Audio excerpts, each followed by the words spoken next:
आज के शो में डॉक्टर आसिम की नैया पार या रिहाई, कानूनी पेचीदगियों का शिकार। दहशतगर्दी के मुकदमे में मुलव्विस मुलजिम को पुलिस कैसे रिहा कर सकती है, एतराजात ने जोर पकड़ लिया। डॉक्टर आसिम हुसैन केस में ड्रामाई मोड़, नैब रेफरेंस की तफसीलात मंजर आम पर। असेंबली में रेंजर्स की करारदाद इल्तिवा का शिकार, ताखीरी हरबे या गोमगो की कैफियत बरकरार।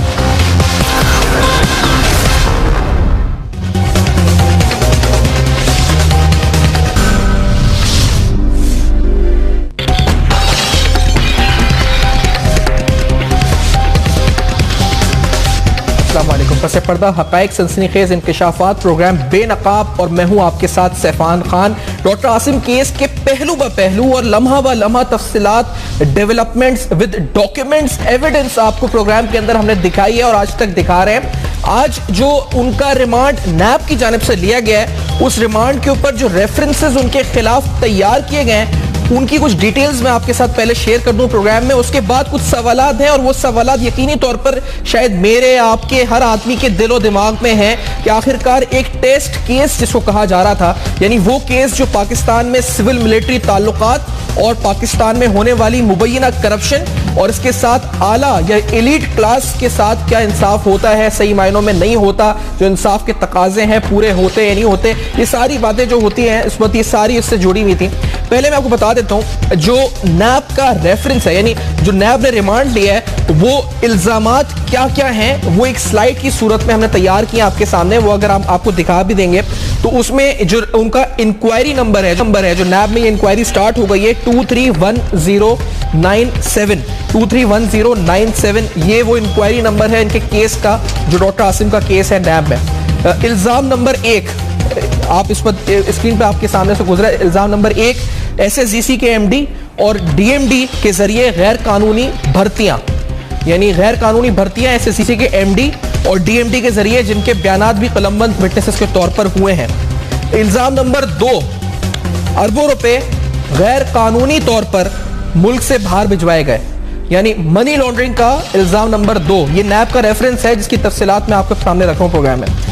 इल्जाम नंबर 3, कमर्शियल, इंडस्ट्रियल और के इलेक्ट्रिक को गैर कानूनी कनेक्शन अलॉट किए, यानी कमर्शियल और इंडस्ट्रियल जो कनेक्शंस है के इलेक्ट्रिक के, वो गैर कानूनी तौर पर अलॉट किए। यह है इल्जाम नंबर 3 जो डॉक्टर आसिम साहब के इस रेफरेंस में, जिस पर नैब ने उनका रिमांड हासिल किया है। ये तफसीलात जो अब तक सामने आई है, ये सारी इंफॉर्मेशन एक्सक्लूसिवली आपके साथ प्रोग्राम में हम शेयर कर रहे हैं कि नैब किस तरीके से आगे बढ़ने वाली है। अब मैं जब नैब आगे बढ़ने वाली है तो पिछले ही प्रोग्राम में, पिछले कुछ प्रोग्राम्स के अंदर हम आपको बताते रहे कि जब नैब आगे बढ़ती है तो नैब की कार्रवाई भी 3 स्टेजेस में होती है: इंक्वायरी, इन्वेस्टिगेशन, प्रोसिक्यूशन। अब मैं डिटेल्स में टेक्निकल नहीं जाना चाहता, लेकिन हम ये जरूर जानते हैं कि नैब में एक ऑप्शन होता है प्ली बार्गेन का, यानी ये वो ऑप्शन होता है जब कोई भी नैब में जाता है तो बहुत से लोग होते हैं वो कहते हैं जी नैब में गए तो प्ली बार्गेन हो जाएगा। अब ये प्ली बार्गेन क्या होता है ये हमने बड़ी डिटेल में आपको समझाया भी है। एक फेरिस्त है जो प्ली बार्गेन की फेरिस्त है, 2008 से 2015 तक की फेरिस्त है। ये वो शख्सियात हैं जो नैब में थी, इनको सजाएं हुई या फिर ये कन्विक्ट हुए तो इन्होंने प्ली बार्गेन का ऑप्शन लिया। अब अच्छा ये है इस पर, क्योंकि बहुत से लोग यहाँ पे खुश हो रहे हैं कि मामला नैब में चला गया है, लेकिन मेरा खदशा ये है कि जो फेरिस्त आप स्क्रीन पे देख रहे हैं 2008 से 15 की, इस फेरिस्त में कहीं एक और नाम का इजाफा तो नहीं हो गया, हो जाएगा इस पूरे केस के बाद। वो रेंजर्स से पुलिस में गए, पुलिस से नैब में आए, और नैब का जो एंड होता है वो ये होता है, क्योंकि हमने देखा है तकरीबन 17 अरब रुपए नैब अब तक इसमें कलेक्ट कर चुकी है सिर्फ प्ली बार्गेन में। वॉलंटरी रिटर्न अलग ऑप्शन है, तो प्ली बार्गेन की मत में 17 अरब से ज्यादा नैब कलेक्ट कर चुकी है। और खदशा ये है जी कि कहीं डॉक्टर आसिम का केस अगर 10 अरब की करप्शन है तो कहीं 6 अरब या 7 अरब वो दें नैब को और 4 अरब रुपए रखें और 10 साल के लिए कन्विक्ट होकर किसी पब्लिक ऑफिस को ना होल्ड कर सके। इस मामूली सी सजा के बाद वो बच सकते हैं या फिर निकल सकते हैं अगर तहकीकात में कुछ साबित होता है तो ये एक सवाल है जो इस प्रोग्राम में मेरे पहला जहन में सवाल है कि हम सब खुश तो बड़ा हो रहे हैं कि मामला नैब में चला गया, लेकिन नैब में जाने का मतलब क्या ये है कि सजा हो जाएगी, या नैब का बड़ा लंबा प्रोसीजर है और उस प्रोसीजर में प्ली बार्गेन का ऑप्शन भी है जो मैं आपको दिखा रहा हूं। जान अचकज़ई साहब सीनियर तज़्ज़िया-निगार है, मेरे साथ कराची स्टूडियो में मौजूद है। जान साहब बहुत शुक्रिया सर, आपने प्रोग्राम में ज्वाइन किया। ब्रिगेडियर आसिफ हारून साहब हमें ज्वाइन कर रहे हैं इस्लामाबाद से और रावलपिंडी से हमें ज्वाइन कर रहे हैं। आप 92 ऑपरेशन में आर्मी के स्पोक्समैन थे, डिफेंस एनालिस्ट है सीनियर, और मेरे ख्याल से 92 का ऑपरेशन जितना क्लोजली देखा है आपने, तो इस ऑपरेशन को जो कराची का इस वक्त चल रहा है, तो उस पर इनसे बेहतर बात जो है वो कोई नहीं कर सकेगा। आसिफ हारून साहब बहुत शुक्रिया सर, आपने मुझे प्रोग्राम में ज्वाइन किया। और जहां साहब आपकी इजाजत से अगर मैं स्टार्ट वहीं से करूं, आसिफ हारून साहब ये फरमाइएगा सर, ये मामला नैब में चला गया है, यहाँ पर बहुत से लोग कहते हैं खुशाइंद है, बहुत से लोग जिस तरह मैं कह रहा हूँ कि प्ली बार्गेन और ये वो सब चीजें दिखा रहे हैं। आपको क्या लगता है सर, ये केस क्या हाथ से निकल गया है हमारे इस पर, ये मामला? नहीं, इसमें कोई खुशाइनी की बात तो मैं ऐसी नहीं देख रहा, क्योंकि एक साफ जो आपने चीज़ आपने अचीव की थी, कुछ रिजल्ट्स अचीव किए थे, किसी आप नैच पे आप पहुंचे थे, उसको तो वो रोल बैक कर रहे हैं, तो खुशाइन बात क्या हुई? ये नैब और FIA क्यों वहाँ पर एंटर हुई? क्योंकि पहले तो रेंजर लेड ऑपरेशन था, इंटेलिजेंस बेस्ड ऑपरेशन था, एपेक्स कमेटी वहाँ बैठी हुई थी, वो उनको बैक कर रही थी। और लेकिन जब वहाँ पर रखने डाले गए और ये कहा गया कि जी रेंजर्स जो है वो रेड लाइंस क्रॉस कर रही है, वो उसमें रहे, और हर चीज़ को जब ब्लॉक करी थी, तो मजबूरन जो है फिर नैब और FIA को वहाँ पर लाया गया from the federal government side. तो ये आपने ये देखा होगा कि जो ये ऑपरेशन जो 2013 में जो शुरू हुआ और फिर इन्होंने 2014 में बड़े ख़ातिर खा रिजल्ट्स अचीव किए, लोगों को पहली दफ़ा कुछ जो है ना सिक्योरिटी महसूस हुई, कुछ खुशियाँ आई और उन्होंने को रिलैक्स माहौल जो है ना देखा। तो वो मामला कब ख़राब हुआ? 2015 में, जब पहले मार्च 2015 में जो 90 पे जो रेड हुआ, तो उस पे जो है MQM एंटेगनाइज हो गई। उसके बाद आपने देखा होगा कि उनका किस किस्म का रवैया था, अल्ताफ़ हुसैन ने क्या क्या बातें की, किस किस्म के इल्ज़ाम लगाए, और फिर एक कैंपेन शुरू कर दी अगेंस्ट रेंजर्स। तो उस वक़्त भी जो है, जहाँ तक सिंध गवर्नमेंट जो पीपल पार्टी जो चला रही है, उन्होंने कोई उसमें इंटरफेरेंस ऐसा नहीं की। लेकिन इनको जब परेशानी कब हुई, जब उस वक़्त जबकि पहले फिशरी डिपार्टमेंट के जो उधर डायरेक्टर और डिप्टी डायरेक्टर पकड़े, और फिर सिंध कंट्रोल बोर्ड सेंटर को जो रेड किया, उधर से जो फाइलें मिली, और फिर डॉक्टर आसिम को। अब डॉक्टर आसिम जो है, इसकी जो तफ्तीश हो रही है, इसके साथ क्या होगा नहीं होगा, ये तो एक मीन्स है जो हमारे ये अदारों के हाथ में आया, जिससे कि अभी हमें सब जो है कहानी पता चलनी थी कि कौन कौन सी बड़ी मछलियां हैं जो कि फाइनेंशियल टेररिज्म में इन्वॉल्व है। मैं एक चीज बड़ी आपसे माजरत के साथ काटता हुआ सर, मैं पूछना ये चाहते कि अब क्या आपने कहा हाथ से, क्या ये मामला हाथ से निकल गया? मतलब हम ये आपने कहा खुशाइंद भी नहीं है, तो मैं ये आपसे, क्योंकि आप वहां पर बैठे हैं इस वक्त और आपके यकीनी तौर पर तज्जिया भी है, खुद भी रहे हैं, देखे भी इस ऑपरेशन को, सर क्या ये ऑपरेशन भी हाथ से निकल रहा है, हमारी ग्रिस से निकल रहा है इस पर? आसिफ हारून साहब, खुदा ना खास्ता। नहीं, ऑपरेशन तो हरगिज हाथ से नहीं निकल रहा, इसको तो जारी और सारी रखेंगे, क्योंकि कमिटमेंट अभी तक आर्मी चीफ की तो है ही है, रेंजर्स की भी बिल्कुल है। जहाँ तक फेडरल गवर्नमेंट है, वो भी यही बज़ाहिरन यही कह रही है कि जी हम भी कमिटेड है और उसको मंथ की अंजाम तक पहुँचाएंगे। जहाँ तक सिंध गवर्नमेंट का ताल्लुक है, उनको अब बहुत ज़्यादा तहफ़्फ़ुज़ात और प्रॉब्लम्स हैं, वो रुकावटें डाल रहे हैं। लेकिन ये नहीं है कि जी वो ऑपरेशन को रोल बैक कर देंगे या इसको बंद कर देंगे या रेंजर्स के ऑपरेशंस को जो है वो तोसी नहीं करेंगे। उसकी वजह यह है कि आपने देखा होगा कि 2013 में जो सुप्रीम कोर्ट ने जो जजमेंट दी थी, उसमें उन्होंने बड़े वाज़े तौर पे कह दिया था कि जी यहाँ की एडमिनिस्ट्रेशन और जो प्रोविंशियल गवर्नमेंट है वो फेल हो चुकी है, they have failed to deliver.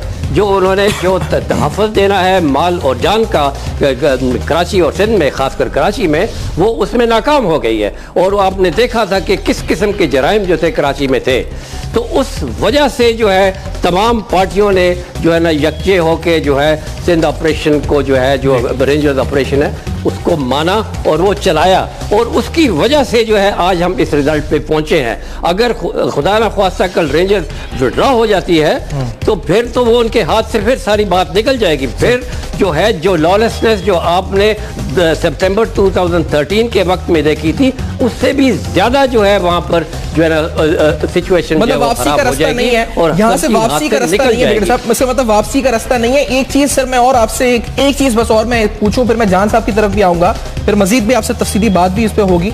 Sir ये FIR इस्पत है, मैं ये FIR इसलिए दिखा रहा हूँ कि ये FIR हमने पहले भी दिखाई थी। ये कहा गया बहुत से लोगों की जानिब से, हल्कों की जानिब से, कि ये बड़ी कमजोर FIR है, ये बड़ी कोई FIR है। इस FIR के अंदर खैर ये कहा गया उस वक्त 2 इल्जाम थे इसके अंदर। एक तो इन्होंने भर्तियां करी, ठेके दिए गैर कानूनी तौर पर पाकिस्तान स्टेट ऑयल और SSGC में जब ये थे मिनिस्टर, और उसके अलावा इन्होंने मरीजों का इलाज करवाया, और ये कहा गया कि दहशतगर्द मरीज थे जिनका इलाज करवाया, वो एंटी स्टेट एलिमेंट से जिनका इलाज करवाया। आसिफ हारून साहब, मुझे टेक्निकली थोड़ा समझाइएगा कि क्या पुलिस अफसर एक DSP लेवल का, जिसने आज ये तमाम इल्जाम से इनको बरी कर दिया, क्या उसके इख्तियार में होता है कि वो दहशतगर्द के मुल्जिम को बरी कर दे, इस तरीके से बरी कर दे दहशतगर्द के मुल्जिम को, जो DSP है इस पर आसिफ हारून साहब, या उसका इख्तियार नहीं था? क्या वो अपने इख्तियार से आगे बढ़ा है? क्योंकि सीनियर अफसरान ये दर्ज कर चुके हैं, DSP कहता है रिपोर्ट पेश करके नहीं, ये कोई इल्जाम साबित नहीं हुआ। ये पॉसिबल है? बहुत सी जो बीमारियां लगी हुई हैं, उसमें एक बीमारी जो पुलिस की जो पोलिटिसाइजेशन है वो भी है, और उसी वजह से जो है, जो कभी आर्मी को आना पड़ता है, कभी रेंजर्स को आना पड़ता है, जो गाय बगाए जो है ऑपरेशन करने पड़ते हैं, क्योंकि पुलिस जो है वो वहाँ का काम नहीं कर रही। मैं पुलिस को भी इतना ब्लेम नहीं करूंगा। आपने देखा होगा 92 में जितने पुलिस ऑफिसर्स जो इन्वॉल्व थे उनको चुन चुन के मारा गया। 95, 96 के थे, उनको भी मारा गया। 400 की तादाद है, तो उसमें फिर किसकी हिम्मत रह जाती है? बाद में फिर ये 2 सियासी पार्टियां जो मेन पार्टीज है, उन्होंने उनको अपनी मर्जी के मुताबिक उनको चलाया, वो चल रहे हैं, और वो उस चीज़ से नहीं निकल रहे क्योंकि गवर्नमेंट उनकी है, दूसरी तरफ से जो खौफ हिरास है। तो वो जो है, इस लिहाज से जब ये रेंजर्स ने जो चार्ज संभाला और इनको PPO भी लगा, इनको कुछ और मजीद जो है पावर्स जो दी गई, तो उन्होंने फिर सिलेक्टेड जो है पुलिस स्टेशंस और प्रोसिक्यूटर्स वो लिए ताकि वो उनके केस को आगे चलाएं, क्योंकि आपको देखा है कि वहाँ तो पूरा सिस्टम ही गलत है। FIR का दर्ज होना गलत है, इन्वेस्टिगेशन सिस्टम जो है ना वो फ्रॉड है, जो प्रोसिक्यूशन है वो या खौफजदा है या वो अपना काम नहीं करती।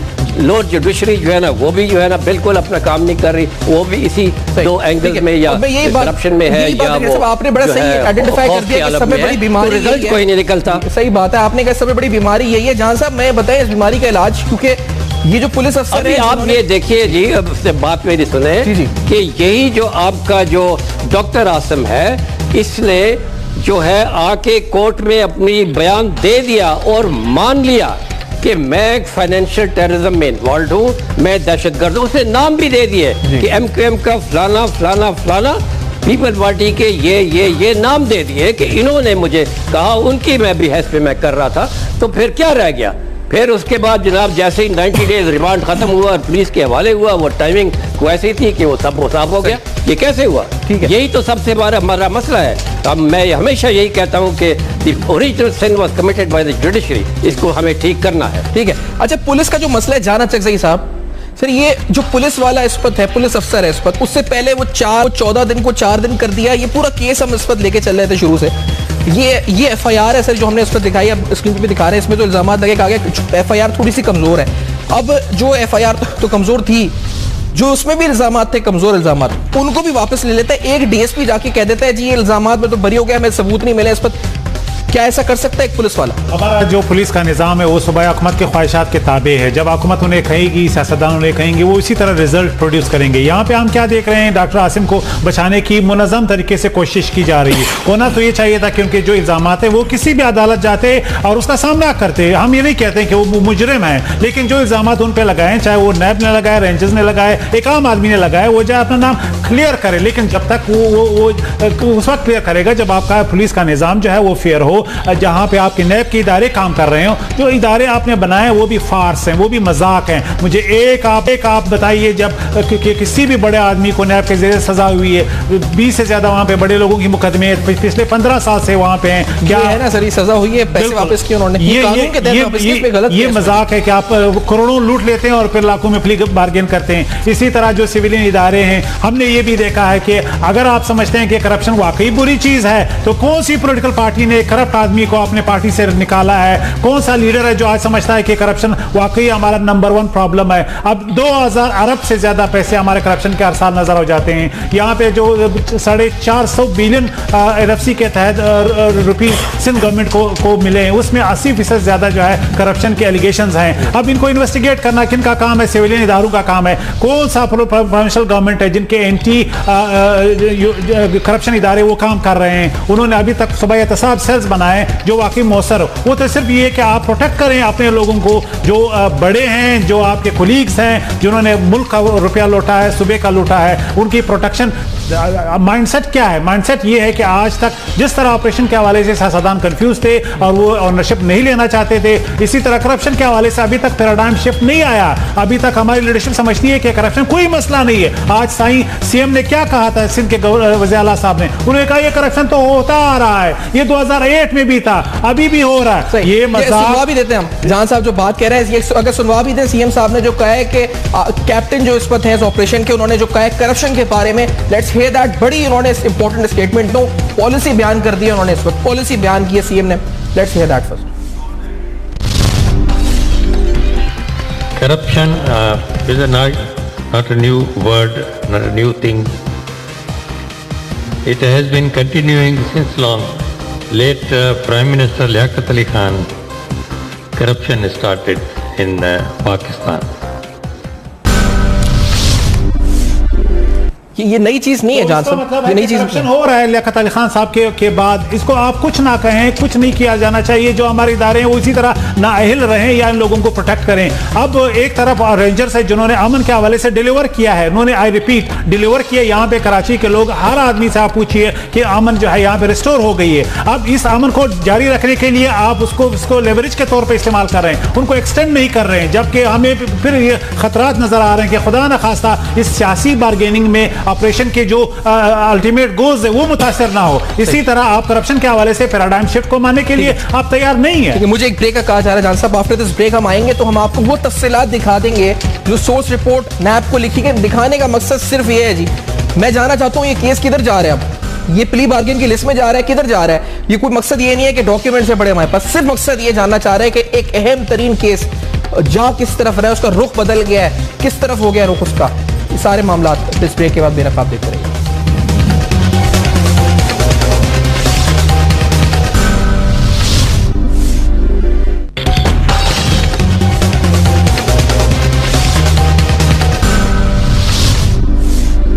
पुरानी जीन्स और गिटार रे से 5 चलो यार 4 रे से क्या 3 2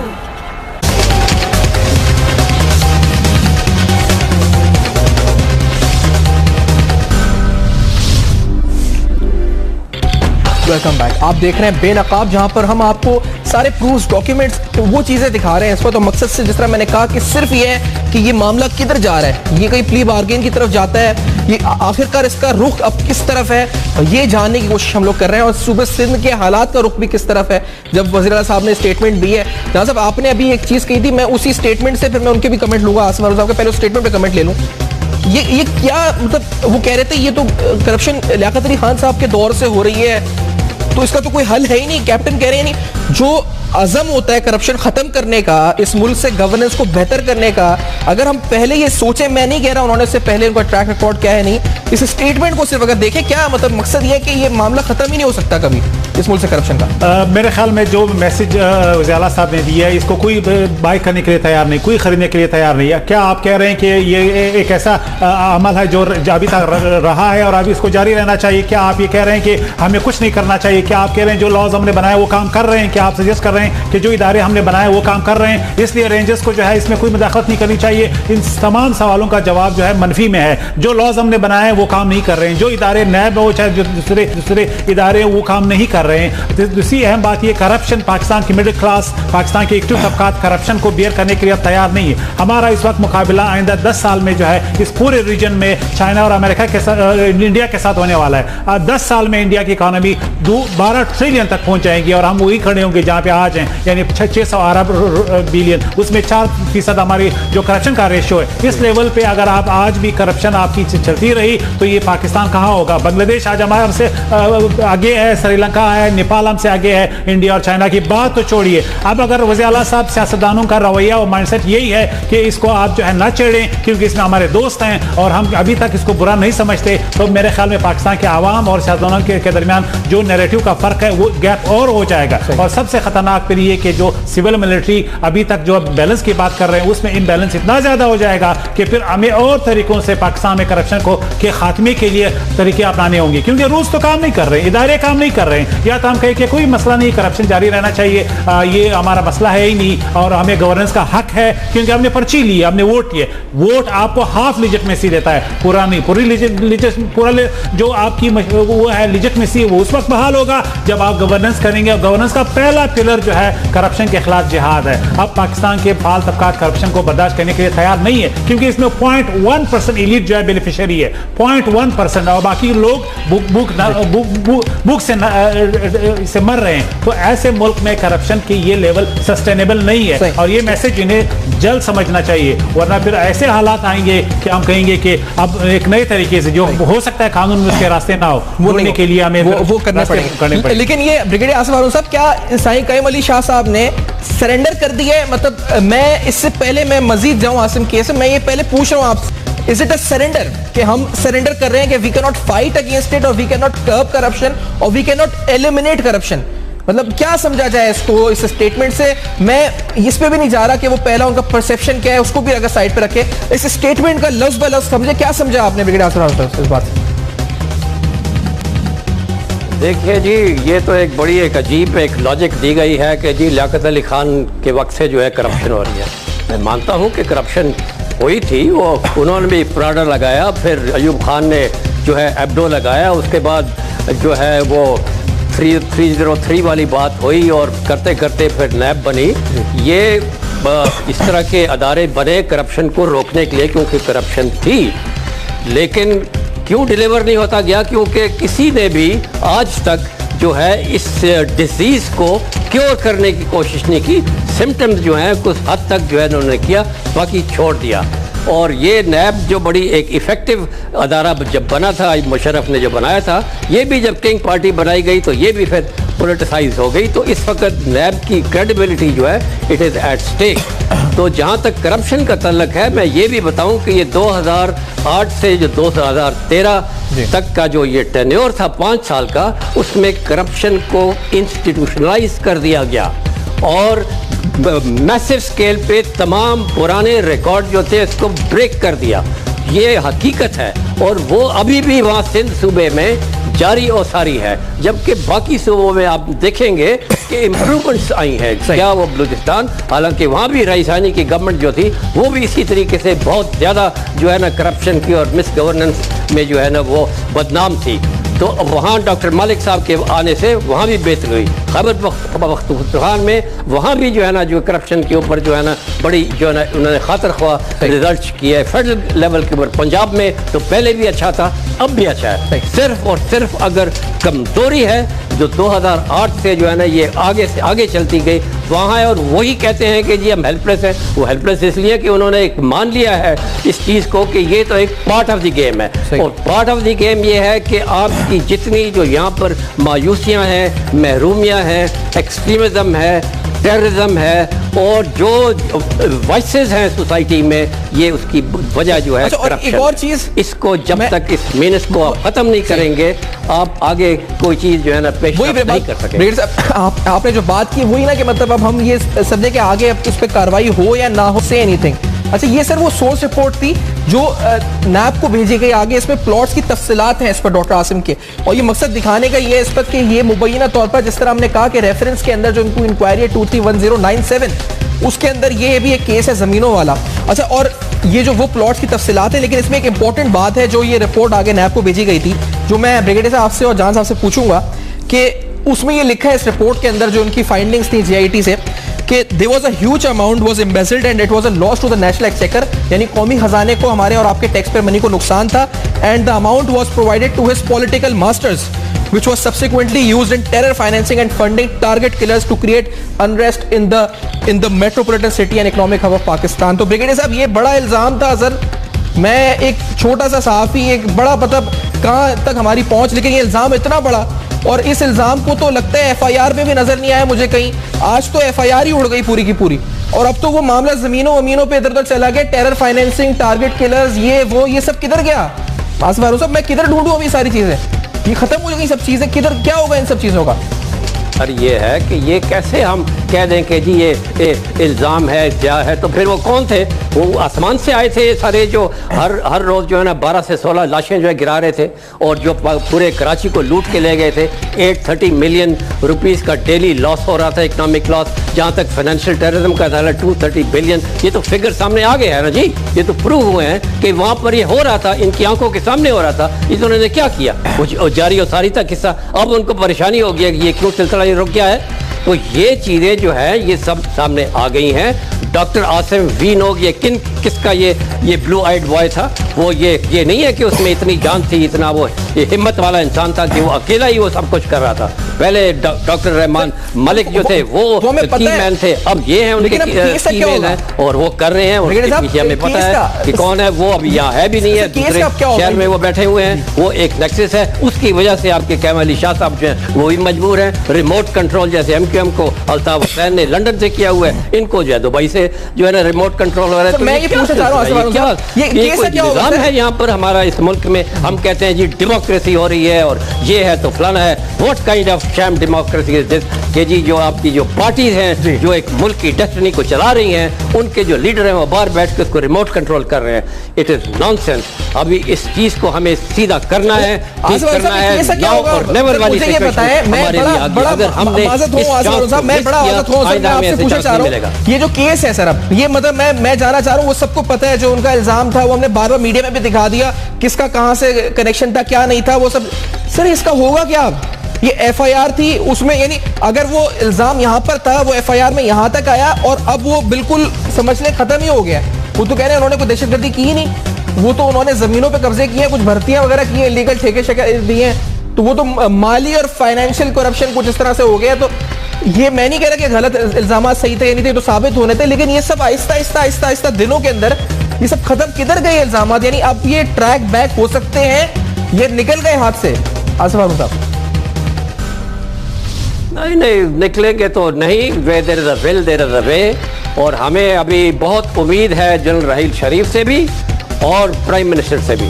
अगर प्राइम मिनिस्टर वाकई सच्चे हैं, वेल मीनिंग हैं, सिंसियर हैं और पाकिस्तान को बनाना चाहते हैं, अपना नाम वो हिस्ट्री में लिखना चाहते हैं और आगे जो इनकी अपनी औलाद है उसकी भी जगह ये बनाना चाहते हैं, तो उनको ये फैसले सख्त जो है करने पड़ेंगे। पॉलिटिकल एक्सपीडियंसी को साइड पे रखना पड़ेगा इनको और एक फर्म होकर एक मैं ब्रेक के बाद आता हूं मुजाहिद बन के एक आगे स्टेप ले। जी मैं एक ब्रेक के बाद आता हूं। ब्रेक के बाद आके हम मजीद भी गुफ्तगू करते हैं इस पूरे ऑपरेशन को, डॉक्टर आसिम के केस पे गुफ्तगू हो रही है, कुछ और चीजें भी हम दिखाते हैं। इस ब्रेक के बाद देखते रहेगा बेनकाब।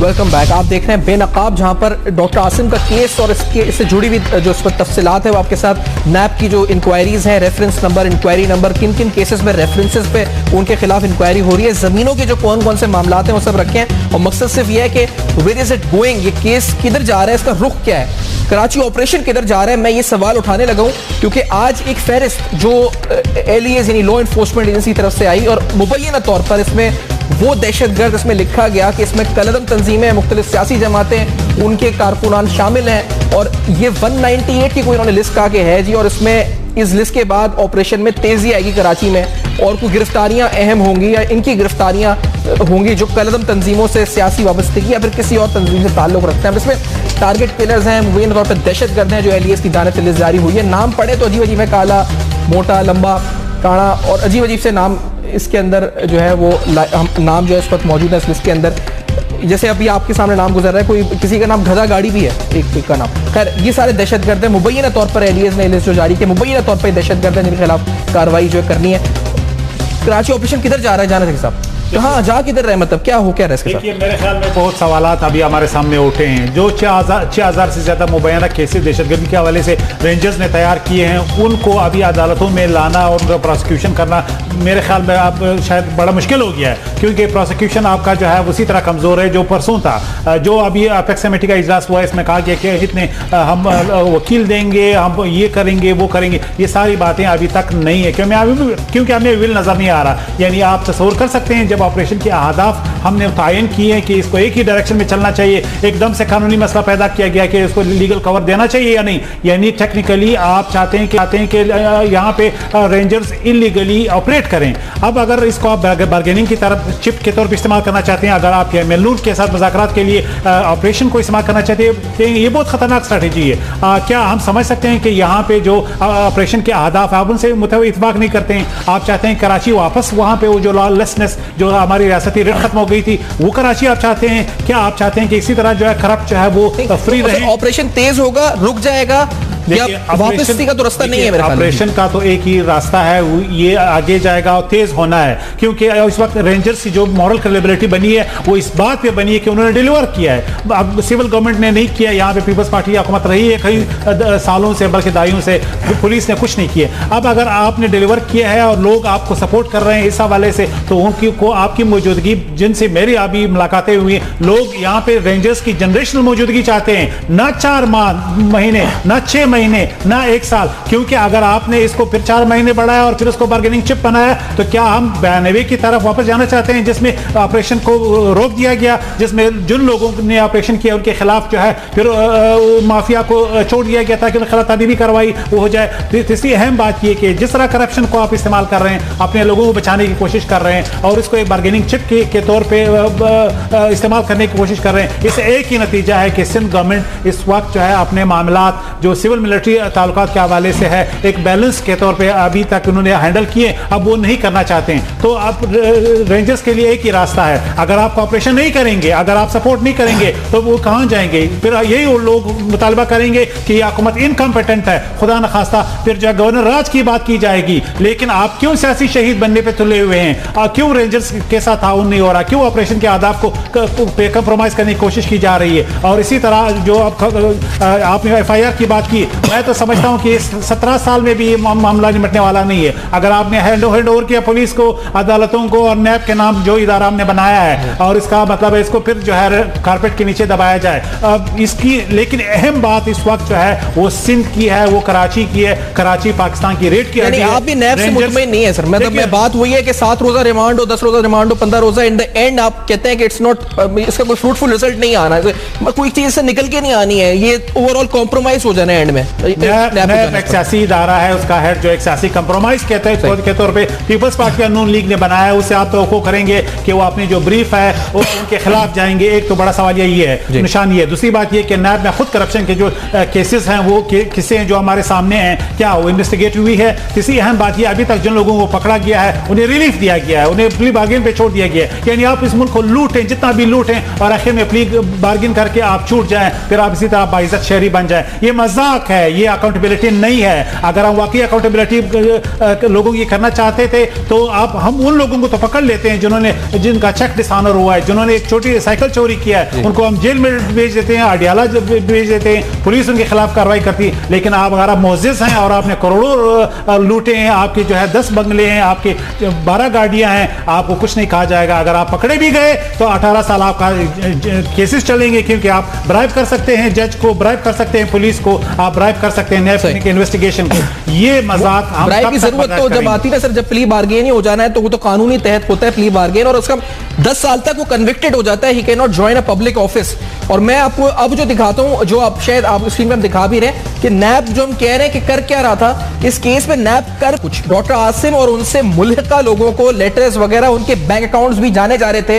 और ये मैं आपको बता रहा हूं कि बाकायदा स्टेट बैंक को लेटर लिखा गया था नैब की तरफ से, और ये मुख्तलिफ लेटर्स थे, एक नहीं कई सीरीज ऑफ लेटर्स लिखे गए थे जिसमें डॉक्टर आसिम उनसे मुल्हिका अफराद के अकाउंट्स की डिटेल्स मांगी गई थी। लेकिन मैं जिस तरह कह रहा हूं कि ये पूरा प्रोसेस है, इंक्वायरी है, इन्वेस्टिगेशन इंवेस्टिगेशन है, उसके बाद प्रोसिक्यूशन है और उसके बीच में प्ली बार्गेन भी है, वॉलंटरी रिटर्न भी है। और आप ये इस वक्त स्क्रीन पे जो देख रहे हैं ये वो अकाउंट्स हैं जिनकी डिटेल मांगी गई थी, जो डॉक्टर आसिम की मुख्तलिफ कंपनीज है, जो मुख्तलिफ ट्रस्ट है, ट्रस्ट के नाम पे जो कारोबार करते थे वो हैं, उनके अकाउंट डिटेल्स नैब की जानिब से स्टेट बैंक को खत लिखा गया था कि इनके अकाउंट डिटेल्स फराहम की जाए। तो ये तमाम चीजें हुई हैं। आसिफ हारून साहब, ब्रिगेडियर आसिफ हारून साहब, क्या आपको सिंध में गवर्नर राज नजर आता है क्या, या खुदा ना खास्ता कुछ और नजर आता है कि मामला रुका हुआ है? आज भी असेंबली का इजलास हुआ, फैसला कुछ भी नहीं हुआ, आगे क्या नजर आता है आसिफ हारून साहब? Where are we heading?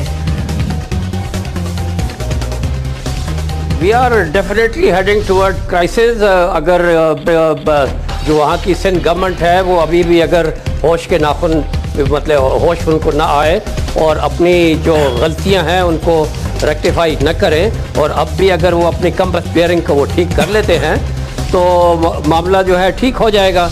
अगर वो वाकई चाहते हैं कि जी कराची को हमने अमन का गहवारा बनाना है, सिटी ऑफ लाइट्स को दोबारा वहाँ बहाल करनी है, तो फिर वो जो है ऑन बोर्ड हो जाएं।